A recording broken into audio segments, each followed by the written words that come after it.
Olá, ouvintes da PAN, vamos para mais um resumo da semana, um oferecimento dos meus patronos VIP, www.patreon.com/Rodrigo Constantino. Vá lá, você pode se tornar também um patrono, ajudar na minha causa, na minha independência, participar de lives exclusivas e um grupo de WhatsApp. Eu quero falar hoje basicamente de 3 assuntos nesse resumo da semana aqui com vocês. Primeiro, sobre a fala do presidente Jair Bolsonaro, que está tendo muita repercussão, né, para não variar, de que ele disse que é preciso tocar a vida, né? Isso no contexto em que estamos chegando aí a 100 mil mortes. Ele disse que as mortes que estão sendo registradas por Covid-19 são suspeitas em alguns casos, que os médicos poupam autópsias, segundo ele, né? Ele explicou, a pessoa está em situação complicada, vem a falecer e o pessoal mete Covid. Não é uma regra, mas em alguns casos o médico poupa uma autópsia. Alguns casos têm chegado ao conhecimento da gente, não vou dizer que são fontes confiáveis, mas vou dizer que chega ao conhecimento. E, de fato, chega ao conhecimento de muitos. Todo mundo deve conhecer gente que teve parentes, amigos, conhecidos que foram internados, que foram a óbito e o diagnóstico foi Covid-19 sem muita confirmação, sem embasamento, sem respaldo definitivo, né, científico. Acho que todo mundo conhece alguns casos desses. E ele disse ainda, alguns governadores, não sei com qual interesse, encaminham nesse sentido, né? E falou, estamos chegando ao número de 100 mil mortes, vamos tocar a vida. E aí é que o bicho pegou. Veja, a fala do presidente, que gerou a reação esperada, né? Porque muitos tentam pintá-lo ali como basicamente o responsável pela pandemia e pelas mortes, né? É uma fala que, sim, pode ser considerada infeliz. É legítimo achar que o presidente Bolsonaro até aqui não demonstrou a sensibilidade necessária, suficiente nessa crise toda desde o começo. Eu acho que isso é uma crítica válida, tá? Entra numa esfera subjetiva, mas eu acho que é válido. Agora, também não dá para negar que tem muitos oportunistas aí tentando distorcer tudo o que ele diz para acusá-lo de sociopata ou até mesmo genocida. E aí, não. Aí não é legítimo, é bizarro. Veja, em primeiro lugar, né, eu gosto da lógica, daquela aristotélica mesmo, né? Há não pode ser, não há ao mesmo tempo.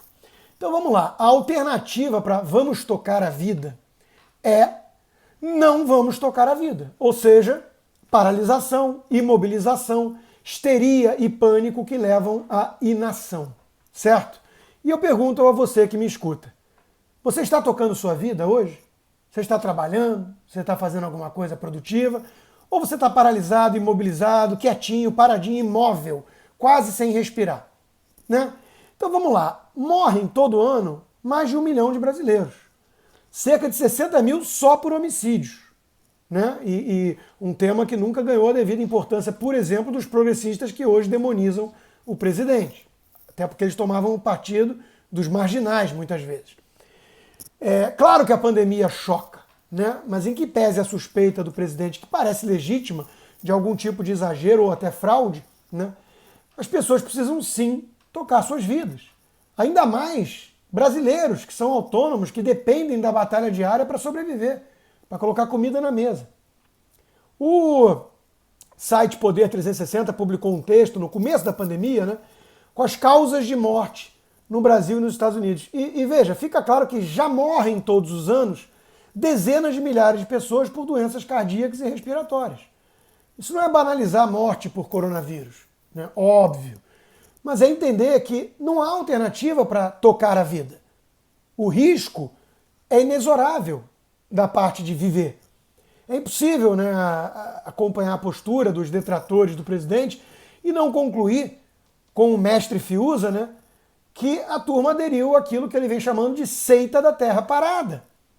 É um oportunismo que salta aos olhos. Não se trata de empatia humanitária genuína, mas de um jogo político, sujo, de uma narrativa que tenta simplesmente desgastar o presidente. Fizeram uma celeuma quando o número de mortes bateu 50 mil e podemos esperar agora uma nova rodada, né, com os 100 mil. Imagina o que vai ter. Sendo que, só um parênteses, aquele cientista enaltecido pela patota, convidado para entrevistas, né, em programas que já foram sérios, falava em 2 a 3 milhões de mortos no Brasil. Vamos lembrar sempre disso, só para manter a perspectiva. Mesmo com isolamento e tudo mais, ele falava em podendo chegar a 1 milhão. Né? Então veja, são abutres que dançam sobre o caixão das pessoas, né? Objetivando colher dividendos políticos. Isso é muito feio, isso é muito insensível. Isso é muito mais podre do que qualquer fala desastrada ou infeliz do presidente. Então eu queria só pontuar isso. Agora eu quero falar de um outro assunto, porque eu participei hoje, a convite do deputado Orlando Silva, do PCdoB, acreditem se quiser, mas eu participei de um painel na Câmara dos Deputados, né, para debater esse projeto aí de fake news, de combate às fake news. Então eu queria falar disso. O tema central era desinformação e discurso de ódio. Tá? E eu compartilho da preocupação de muita gente em relação a esses assuntos, né? Mas, obviamente, eu fui o dissidente ali no grupo, porque eu sou muito crítico a esse projeto e eu acho, sim, que tem um risco nada desprezível de se configurar em censura, né? Então, a primeira pergunta que eu provoquei ali foi quem é que define o que é fake news, né? Só lembrando que isso sequer está tipificado no Código Penal, mesmo sendo utilizado para tocar um inquérito ilegal no Supremo Tribunal Federal que já resultou em buscas e apreensões e prisões de empresários, jornalistas, humoristas, apoiadores do presidente, né? Sem serem acusados de nenhum crime específico.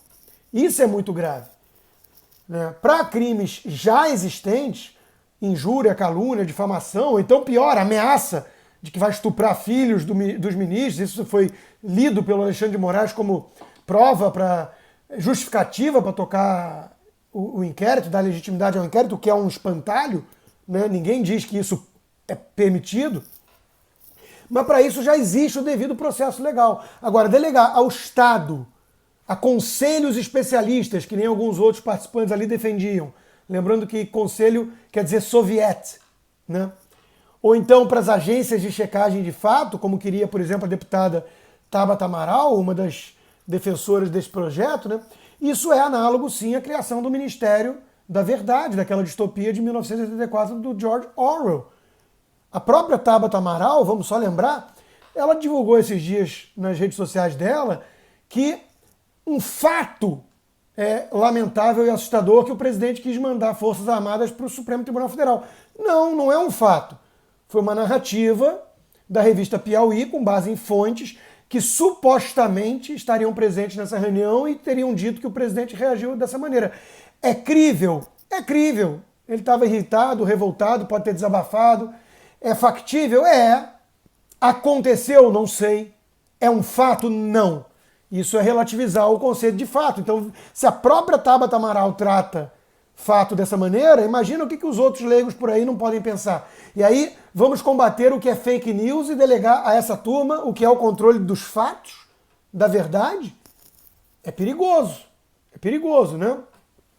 E já sobre discurso de ódio, né, eu acho que é até pior, talvez, porque eu considero a expressão um tanto vaga, subjetiva, né? Muitas vezes é considerado ódio aquilo que os nossos opositores políticos dizem ou pensam. E existe até uma página, né, que ironiza o tal ódio do bem, que a gente sabe que tem uma turma aí que parece que goza de um certo salvo-conduto para destilar ódio à vontade, que é a turma justamente progressista, da esquerda, politicamente correta, né? Um colunista da Folha desejou abertamente a morte do presidente, estampado na capa do jornal mais vendido do país, né? Isso é discurso de ódio ou não? Ou é liberdade de expressão?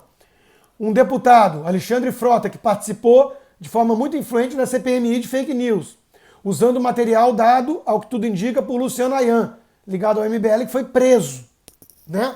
Alexandre Frota ameaçou agredir o jornalista, imprensa, Augusto Nunes, já num tweet. E aí, isso é discurso de ódio ou é liberdade de expressão e imunidade parlamentar? A patota do selo azul, só um parênteses, não saiu em defesa do Augusto Nunes. Por quê? Porque ele não é da patota. Então, nesse caso, pode ameaçar jornalista. Uma atriz global brincou, entre aspas, né, que adoraria esfregar a cara do presidente no asfalto quente. Liberdade de expressão? Piada? Ou discurso de ódio? Como é que fica isso, né? Veja, poucos cidadãos brasileiros, e isso a gente precisa reconhecer aqui, são mais atacados de forma tão vil como o próprio presidente Bolsonaro nas redes sociais. Ele é chamado de genocida, sociopata, fascista, nazista, racista, xenófobo e por aí vai. Não obstante, temos que tirar o chapéu, ele condena essa tentativa de censura e defende a liberdade de expressão. E isso merece aplausos, reconhecimento. Numa época, gente, em que tudo vira microagressão, com lugares seguros e gatilhos de alerta, até nas universidades, que deveriam ser ambientes de debates calorosos, livres, né? Onde tudo é ofensa e todo mundo banca a vítima o tempo todo, é ainda mais perigoso nesse tipo de contexto a gente falar em coibir discurso de ódio, sem definir direito o que é discurso de ódio. Isso pode ser, sim, sinônimo de asfixia da liberdade. Em Aeropagítica, o poeta John Milton, ator de Paraíso Perdido, ele disse: todo homem maduro pode e deve enxergar seu próprio critério. Não podemos tratar os cidadãos como mentecaptos, que precisam da tutela estatal o tempo todo. Para ele, desconfiar das pessoas comuns e da sua capacidade de filtrar, né, corresponde a passar-lhes um atestado de ignomínia, considerando que eles seriam tão debilitados que não seriam capazes de engolir o que quer que fosse, a não ser pelo tubo de um censor. Gente, isso foi escrito em 1600 e lá vai fumaça, século 17. Para Milton, cada um tem razão. E isso significa liberdade de escolher.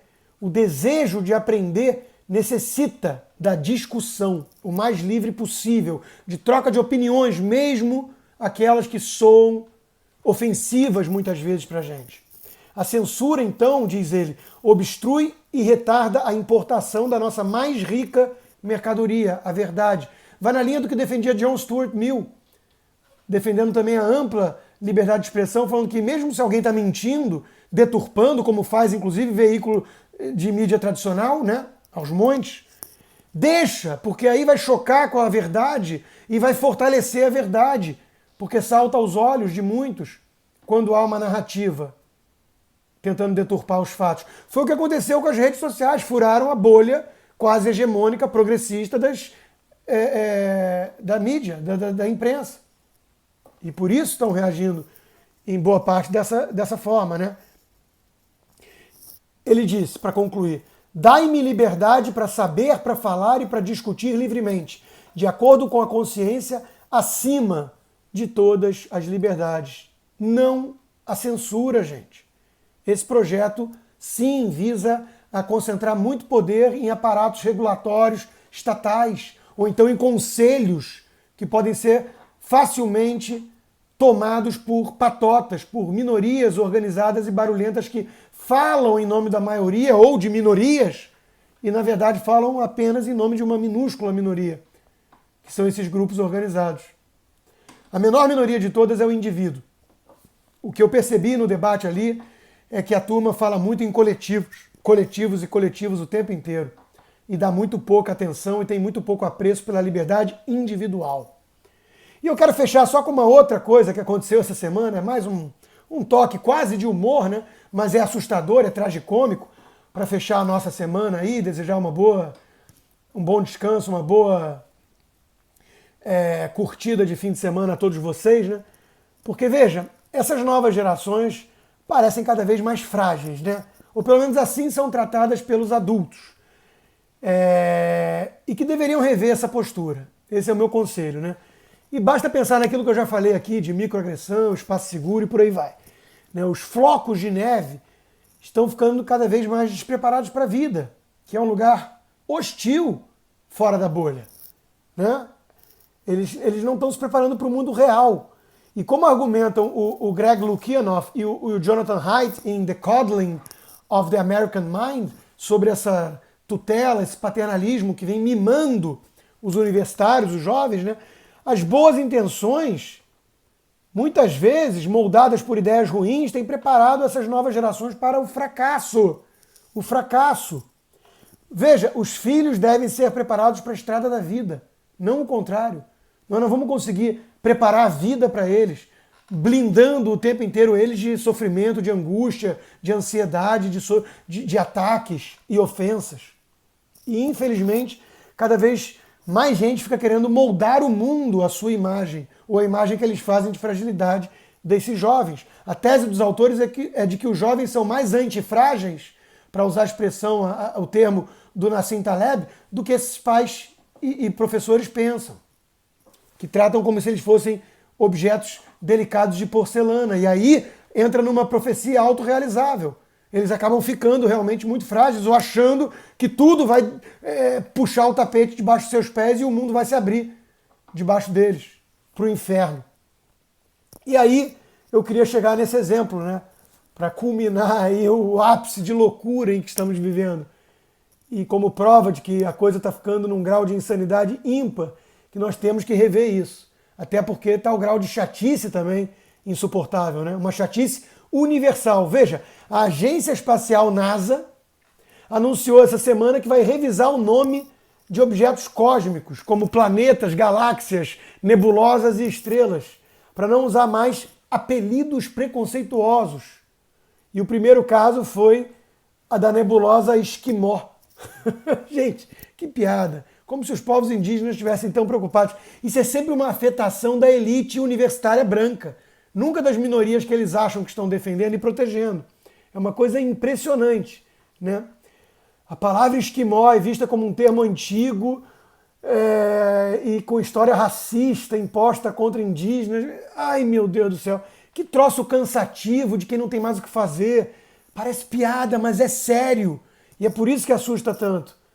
Né? O grau de afetação e histeria chegou ao espaço. Vamos mudar o nome da agência também, porque senão vão dizer que são nazistas os funcionários que trabalham na NASA. Nós podemos inferir que o buraco negro é o próximo da lista, né? Vai ter que ser mudado isso aí também.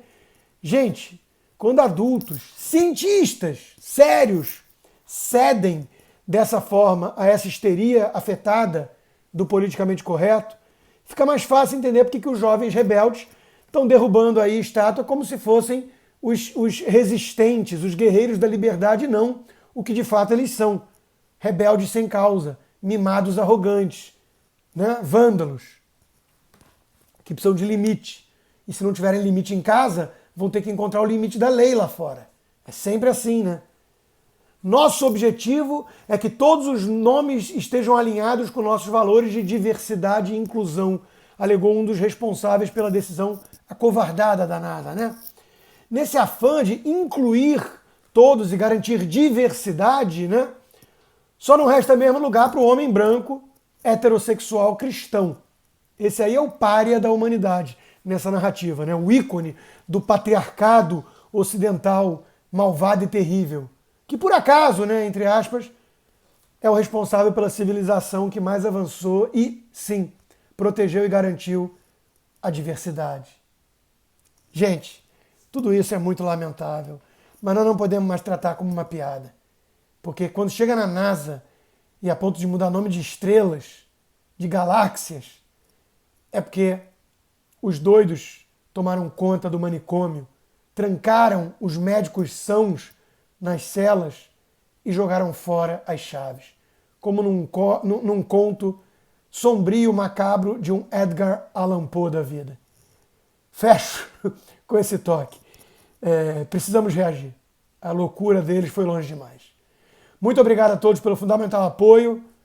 Bom fim de semana, bom descanso e até semana que vem.